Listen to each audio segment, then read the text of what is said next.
On today's show, the Atlanta Hawks go into Charlotte and win in convincing fashion. The Hawks had struggled mightily on the road this season, but were able to pick up a 19-point victory on the road against the Hornets. Certainly shorthanded still for Atlanta. They were not perfect in this game, but the offense was very, very good, led by Trae Young and Bogdan Bogdanovic, and the Hawks were able to kind of win convincingly despite having a pretty ugly third quarter along the way. We'll get into all of that and more coming up. You are Locked On Hawks, your daily Atlanta Hawks podcast. Part of the Locked On Podcast Network. Your team every day.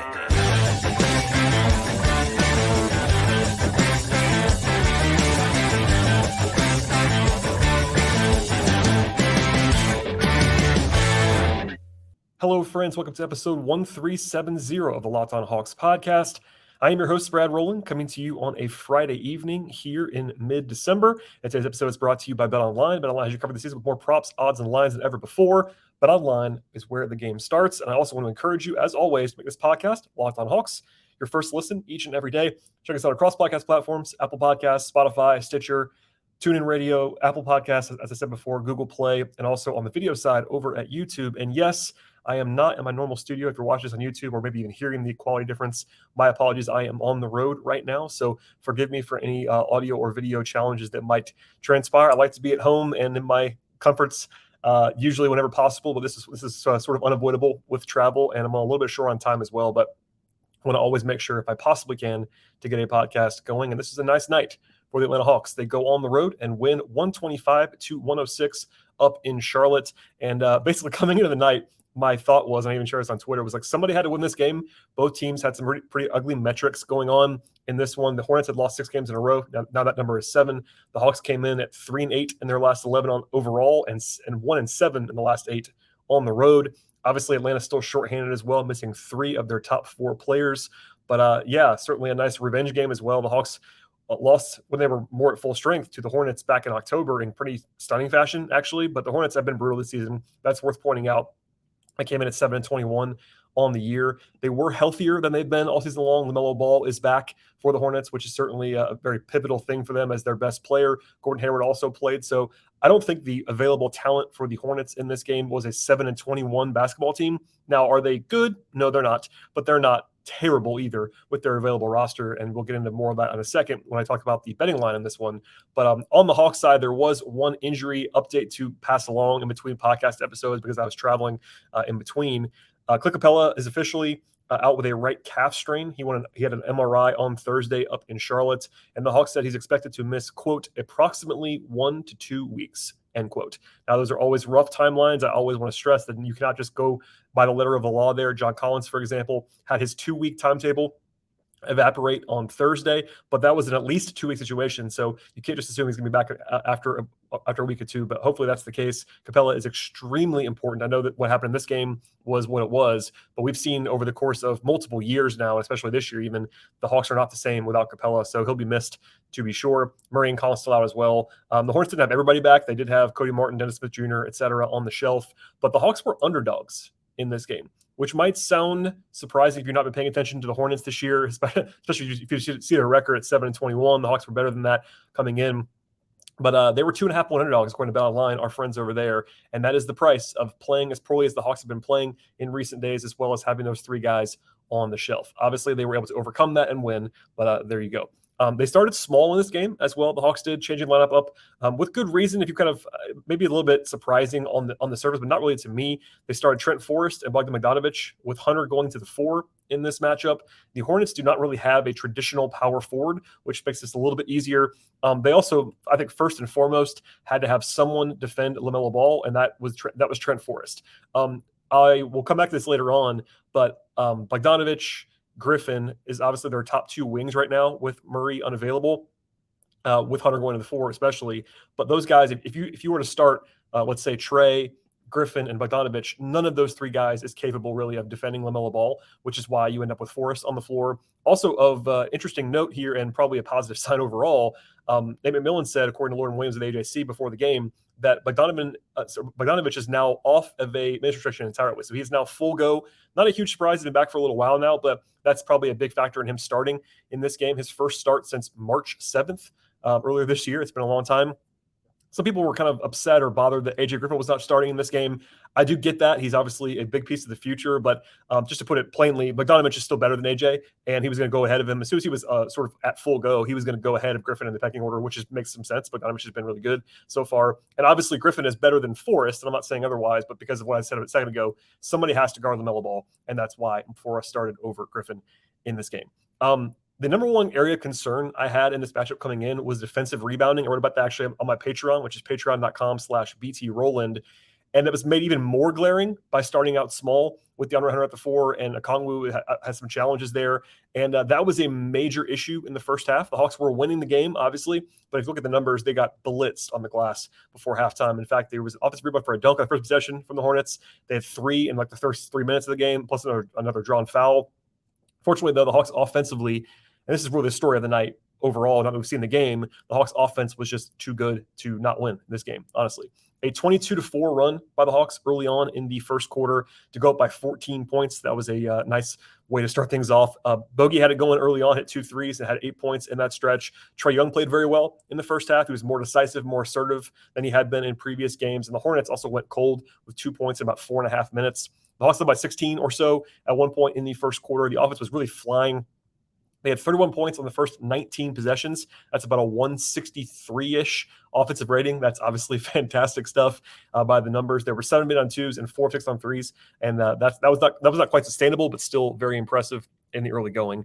Rotationally, only 9 guys played for the Hawks in the competitive portion of this one. It was AJ Griffin coming in first for Bogdanovic, and I thought this might happen in real time, but they ended up basically staggering Trae and Bogey, which makes sense to me. That's actually what the Hawks used to do before Burry came in. When Bogey was full strength, Nate kind of figured out that Bogey was their best offensive engine with Trae off the court, even in the playoffs a couple years ago, et cetera. That happened here, and they kind of made sure Bogey and Griffin were on the floor together when Trae was off, which is a good decision, I thought. Then they played Frank Kaminsky at backup 5, and then Aaron Holiday in the Trent Forrest role, and Jalen Johnson at the backup 4 spot. They did level off a little bit late in the first quarter, but they were up by 14 points. Trae was awesome with 14 points, 4 assists, and no turnovers in the first quarter. Only the 5th time in his entire career that he's matched those numbers for any quarter. That's actually pretty darn impressive, given how good he has been. The Hawks shot 80% on 2s in the first quarter, had 8 assists, about 150 offensive rating. Charlotte did not make shots in the first quarter, which made life easier on the Hawks, but they definitely played well at the outset. And that continued in the second quarter. Bogey, again, was anchoring that second unit, and the Hawks went up by 21 points in the first 16 minutes or so. It's 50-29. They were really, really cooking with those ludicrous shooting numbers that they had. But things did not go so well after that for a while. Their first run of the game from Charlotte, they made back-to-back threes. There's probably too much Frank Kaminsky in this game, generally speaking. He played about 10 minutes in a row in the first half with Okongwu having 2 fouls. That was not necessary. I think Frank had actually a good offensive game, which we'll come back to, but defensively he was definitely hurting them. The Hawks led by 24 points late in the first half, but then the Hornets made 3 threes in the final 80 seconds. Trae had a turnover and a bad miss down the stretch, and they were only by 16 at the half, which was fine. I mean, obviously up at 16 at the half, but it was 24, and we'll come back to that in a second. But I thought Trae had a very weird game overall. He was awesome early, he was awesome late, and he was really bad for 5 minutes in between, and that was kind of coinciding with the Hawks having their worst stretch of the game. Anyway, that started at the end of the first half, but still, the first half was pretty impressive from Atlanta. They scored almost 1.5 points per possession. They had a new season high with 75 points in the first half. They shot 73% on 2s, 50% on 3s, and 16 of 17 at the line. It's a ton of attempts for this Hawks team. This was a very interestingly officiated game. It was very tight, which probably benefited the Hawks, I think, in this game. They did shoot the ball unsustainably well. In fact, they were 14 of 16 on 2s away from the rim, which is usually a 50% shot, if that. Obviously, they were really hot there. The only weakness there on offense was the offensive rebounding in the first half, but Trae had 19 and 6, Bogey had 16 and 6 rebounds, only missed 1 shot. Defensively, they were not particularly good. In fact, they got a little bit lucky, I thought, defensively in the first half. The Hornets were only 11 of 26 on shots inside of 14 feet. That's a terrible number. When you factor in that includes shots at the rim and floaters, that's a really bad number for the Hornets, and that was definitely helpful for the Hawks. And they missed 4 free throws to the Hornets in the first half. But as I said before, the Hawks got thrashed on the glass in the first half, but it was fortunately going to get better after halftime. And while the third quarter did not start well, as we'll get into in a second, the rest of the game did go well on the way to the win. But we'll get into more detail in a moment. But first, a word from our sponsors on the show today. Imagine for a second you've been hanging out with your friends for a while, putting back a few drinks, but a few drinks becomes a few too many drinks. As the evening comes to an end, people start to head out. You think of calling for a ride, but instead you think, you live nearby. You can make it home okay. It's no big deal. What are the odds you get pulled over anyway? And even so, what's the worst that could happen? Your insurance goes up or you lose your license, or you could lose your job or total your car, or even kill someone. Everyone knows the risks of drinking and driving, and the risks are tragic and often deadly. However, that's not stopping everybody from getting behind the wheel when they're under the influence. That's why police officers are out there right now looking for impaired drivers on the roads with an effort to save lives. And if you think that's okay to drive after a few drinks, think again. Play it safe and plan ahead to get a ride. It only takes one mistake to change your life or someone else's life forever. Drive sober or get pulled over. Today's show is brought to you by PrizePicks. If you're looking for a daily fantasy option this year in any NBA or anything else, check out the award-winning app at PrizePicks. PrizePicks is daily fantasy made easy. I love it, and I know that you will too. It's so very easy to use. I can vouch for that. I've played on PrizePicks for quite some time now in a variety of sports and really enjoy the daily grind going through all the numbers at PrizePicks. All you do is pick 2 to 6 players and choose whether to have more or less a certain number of points, rebounds, assists, or any other stat that you're looking for. And at PrizePicks, what if it's 25 times the money on your entries, and it's just you against the projected numbers. There are other sports offered PrizePicks that includes beyond the NBA. They have college basketball, WNBA, NFL, college football, MLB, NHL, PGA, soccer, esports, NASCAR, MMA, boxing, tennis, cricket, and much more. And an entire entry can be done in just a minute or less. It's that easy and that quick. They also have safe and fast withdrawals at PrizePicks. They're operating in more than 30 states, including Georgia, and they're also in Canada. Download the app at PrizePicks today, or go to prizepicks.com to sign up and play daily fantasy sports. First-time users get a 100% instant deposit match up to $100 with promo code Locked On. Do not forget that promo code Locked On at sign up for the instant deposit match up to $100. Check it out now at PrizePicks. All right, so the worst part of this game was the early stretch of the third quarter, and it got a little bit scary after the Hawks had been up by, again, as many as 24 points late in the first half. Coming out of the gate in the second half, they had 2 turnovers in a row, including a pick six that was a terrible pass by Trae for a dunk. And then Hunter had what I would have to say was just a kind of a bizarre air ball on third possession. The Hawks turned it over again shortly after that. The Hornets had 8 points in about 95 seconds, and they called timeout. That didn't fix anything at all. Actually, the Hawks didn't score for almost 4 minutes, and it was Trent Forrest, hilariously, that broke the drought for the Hawks. But after all of that, it was a 27-5 overall run by the Hornets from the end of the first half to the start of the second half, 27-5. So the Hawks lead went from 24 down to 2 in about 6 minutes of game time. It was across 2 halves, but that's just a crazy downturn. The Hawks never actually trailed because they were up so many points, and it got to 2. The Hornets had the ball a couple times to take the lead. They were never able to do that. So the Hawks basically led the entire way after the first couple minutes of this game, but it got dicey. If you didn't watch this one, it really was feeling like this was going to be a blown lead in a disaster situation for Atlanta. But they managed to stabilize things in the third quarter. Some of that was Charlotte cooling off. They missed 6 shots in a row, had a turnover. The Hawks stopped turning the ball over as well. While Atlanta had 14 turnovers in the game, they had, I think, 5 of them in like a 5-minute stretch. That was their worst ball security moments of the entire game. Also, a free point, a technical foul on Steve Clifford. Trae had 8 points in a row, including 5 free throws in a row to go back up by 12. And from that point forward, the lead was never like fully in doubt. It got down to 6 again, I think, late in the third. But certainly that stabilization was very, very important. Charlotte did hit 3 threes in a row late in the third quarter, and Trae missed a free throw attempts on a technical foul on Kelly Oubre. But yeah, other than that, like it was pretty strong. I thought defensively, though, was not their best, and most of that was early on. Some of that was, again, kind of, I would say, helped or hurt, however you want to view that, by the turnovers. But the Hornets did have 10 assists and hit 6 threes in the third quarter, 33 points. And they were pretty fortunate, I thought, to still be winning at points after the third quarter because of how bad things were in that first 5 minutes of the third. Fortunately, the fourth was better. I will say Frank Kaminsky gave a lot back on defense, but he was valuable on offense against his former team in the Hornets, who drafted him in the top 10. He had a nice backdoor pass to Aaron Holiday. He had a nice fake DHO to draw some free throw attempts, and Frank did give them some good juice on offense in this game. Overall, though, the Hawks had a totally broken possession in the third that actually got bailed out because Jalen Johnson made a heads-up play and rescued shot at buzzer to score. But the big stretch that kind of put the game away for Atlanta was a 24-4 overall run from the late part of the third quarter to the middle of the fourth. It actually could have been even more than that. Bogey missed 2 out of 3 at the line, which is kind of funny. But other than that, he was awesome in that stretch, made a bunch of step-back shots, and was really hot. And the Hawks were up by 24 points with 5 minutes to go, and that was basically the end of the game at that point. Charlotte, by the way, scored 4 points in the first 7.5 minutes of the fourth quarter. They were 1 of 12 from the floor and 3 turnovers as the Hawks broke it up. And the Hawks were better defensively at times in that stretch, but certainly a little help from Charlotte. And I will hat tip this to my friend Glenn Willis, who said this on Twitter, but it was true if you watch the tape. Charlotte just inexplicably stopped attacking the rim, even against Frank Kaminsky, who is very well known for not being a good rim protector. The Hornets bailed the Hawks out by taking a bunch of settled jump shots, and that was very helpful from a bad team. And the bench was in by like the 2.5-minute mark of the fourth quarter, and that was kind of the end of that. So overall, it was certainly an offense win for the Hawks. They were really good on offense in this game. A 126 offensive rating for the entire contest. It was well over 130 before garbage time, so I'll lean on that side, honestly. But the Hawks were 15 of 29 from 3. That is obviously lights out. You can't assume that's going to happen every night. They do have better shooting than they had before with Bogey and Griffin, but you have to win those games when you shoot that well, and they did in this game. Also, 28 of 34 at the line. That was not really a Hawks performance there. The Hawks are not great at getting in the line outside of Trae Young, but they were able to do that a lot in this one. They didn't turn the ball over a lot in the rest of the game. They had that one terrible stretch, but the rest of the game was pretty solid on that. The one thing I will at least flag on the Hawks offensively in this game, again, they were really good overall, was that they did not really get to the rim much at all. Only 14 shots at the rim the entire game, particularly in the glass. That's a very low number. Now, part of that is getting fouled at the rim, but still a pretty low number around there. And also, offensive rebounding was a weakness in this one overall, but still, the offense was generally excellent, even against a bad defensive team like Charlotte is. They made the shots, and they took advantage of the weaknesses of the Hornets.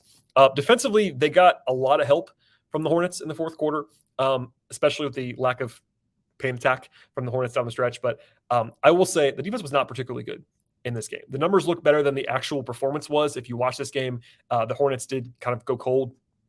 But again, one more time, the Hawks did a good job on the glass in the second half. Still terrible numbers for the game on the glass. And without Capela, I don't want to go crazy about this point, but the numbers are really, really bad over a large sample size with the Hawks defensive rebounding without Capela. And it's even worse without Capela and Collins, because you could argue Collins is their second best rebounder.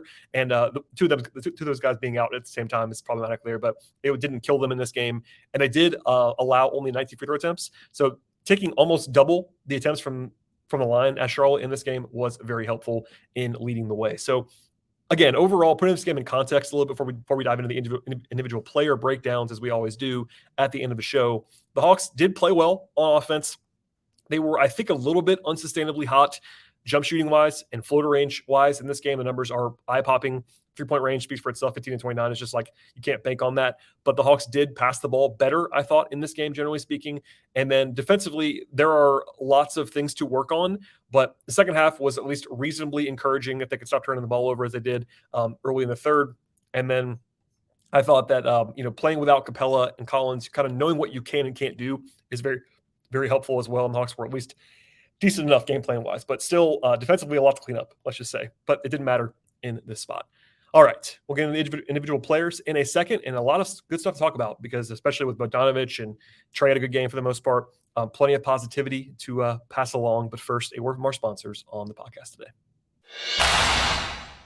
Today's show is brought to you by PrizePicks. The NBA season at the forefront of this podcast, of course, and things are very busy in the NBA world right now in mid-December, and plenty of football, hockey, and soccer, other stuff going on as well in the sports world. That includes the upcoming World Cup final this weekend as I record this, and that's a legitimately huge international event. BetOnline is the number one source for wagering information you're looking for. That includes stats, and news, and analysis this season. Get the latest odds and trends for every pro and college league out there. Of course, the NBA is a part of that, but football, basketball, soccer, esports, golf, tennis, auto racing, MMA, horse racing, entertainment bets, and more. And BetOnline is also very useful, engaging the latest from the Hawks. They have the spreads and money lines looking for, as well as over-unders, futures market stuff on the title and conference odds, division odds, and individual award stuff as well. BetOnline is the fastest and easiest way to get your fix on sports betting. And if you love sports podcasts, you can also find those at BetOnline. Check out BetOnline right now on your mobile device or your computer to learn more about all the trends and the action in the sports world. BetOnline, where the game starts.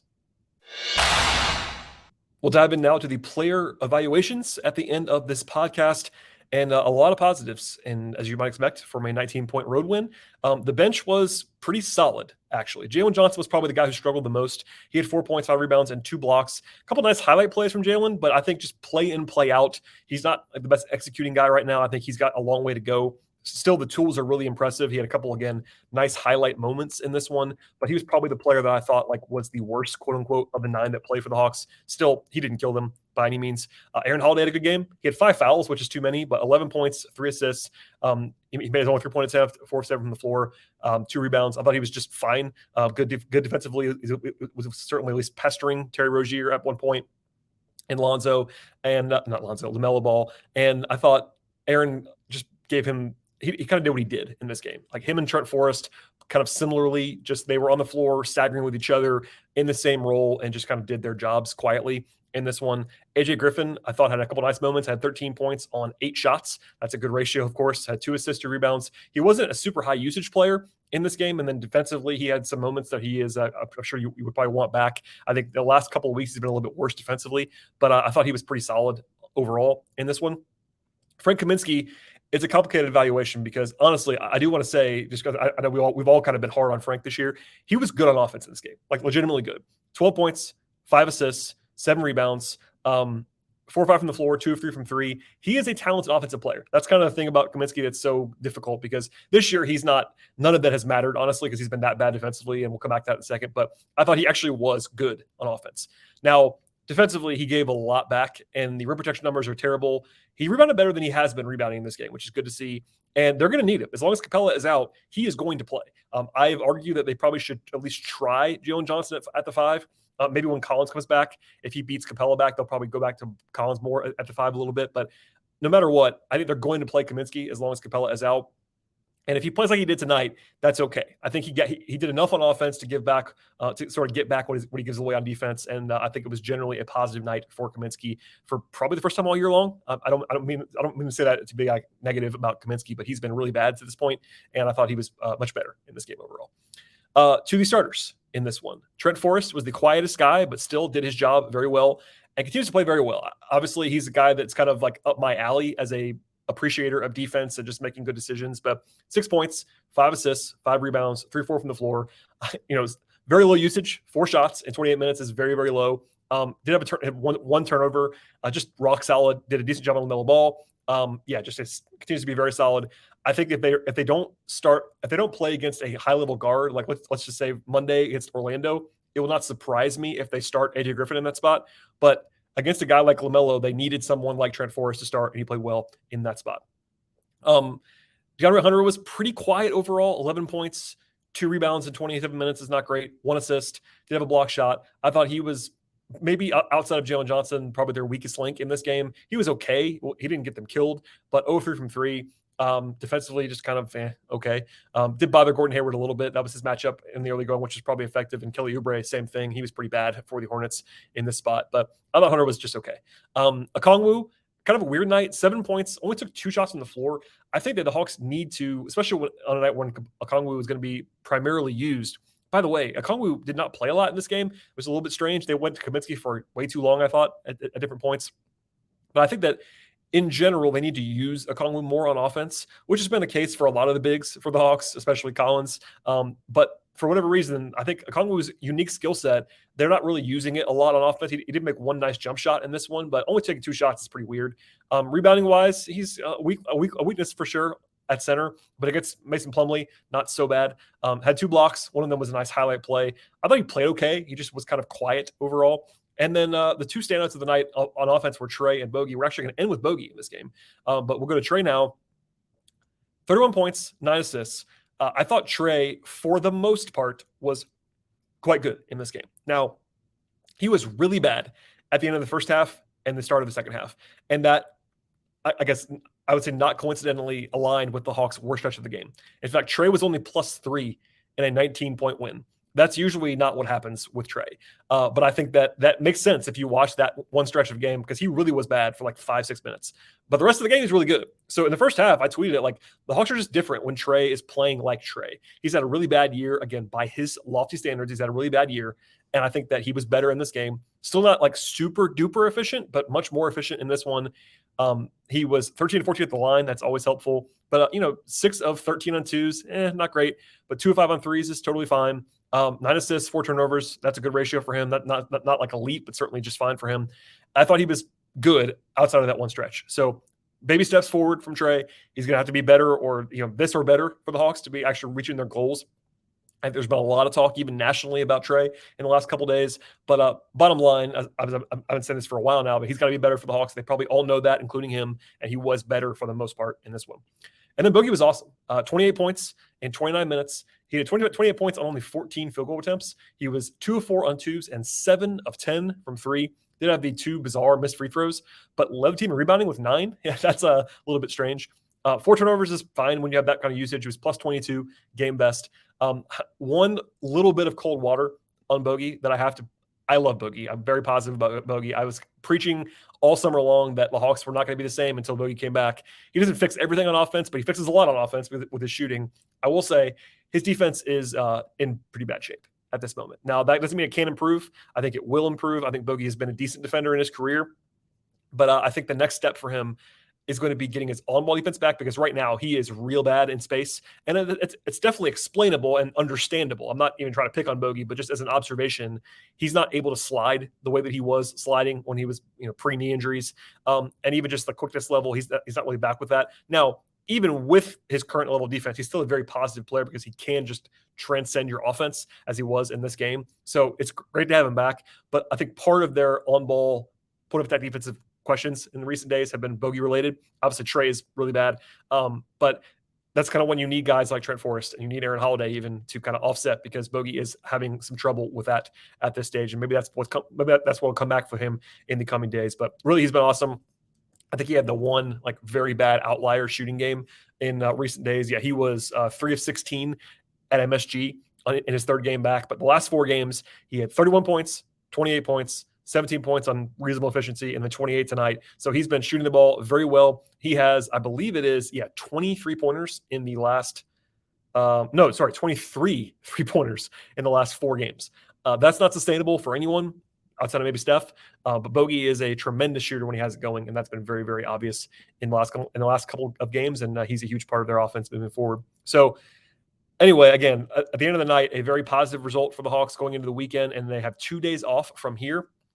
The Hawks actually only have 3 games in the next 10 days, which is a nice little break in the schedule, and also pretty favorable matchups. Now, nothing is assured in the NBA, as we saw earlier this week on Wednesday, etc. But they have 2 days off. Then they play Monday at home against Orlando. That's a rematch of the Calamity on Wednesday. I'm sure the Hawks have a little bit of extra emphasis against the Magic after that 50-point first quarter, by the way, which I covered on the podcast in depth if you missed that episode. And the last thing on the way out here, it was announced tonight on the Bally broadcast that my friend Bob Rathman will be planning to be back on the air on Monday for that game. That's obviously wonderful news that Bob is feeling well and ready to get back to work. I'm sure he'll get a lot of attention when he comes back on Monday night. But shout out to Mike Morgan, who did a good job filling in on the Bally broadcast. And, I've been talking about Bob a lot recently, but certainly he's been in the thoughts of everyone, including the players on the team and the coaches and people around the team. And it's going to be great to see Bob back in the saddle on Monday. Anyway, that's going to be it for me on this podcast. A pretty positive episode after I was pretty pessimistic on Wednesday night. And look, it wasn't perfect in this game. Again, defensively, they have a lot of work to do still. They're still fighting an uphill battle without 3 of their top 4 players. And that does not paper over with just this one win. But certainly better than losing this one, especially after they won it by 24 points.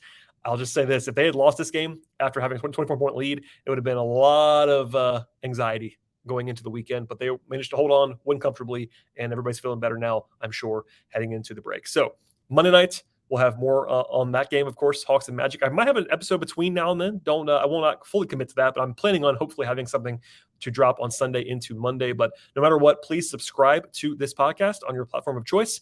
YouTube is certainly there for you on the video side, as well as Apple Podcasts, Spotify, Stitcher, TuneIn Radio, Odyssey app, Google Play, all those places. Please subscribe and download multiple times. You're certainly allowed to do that to help the podcast.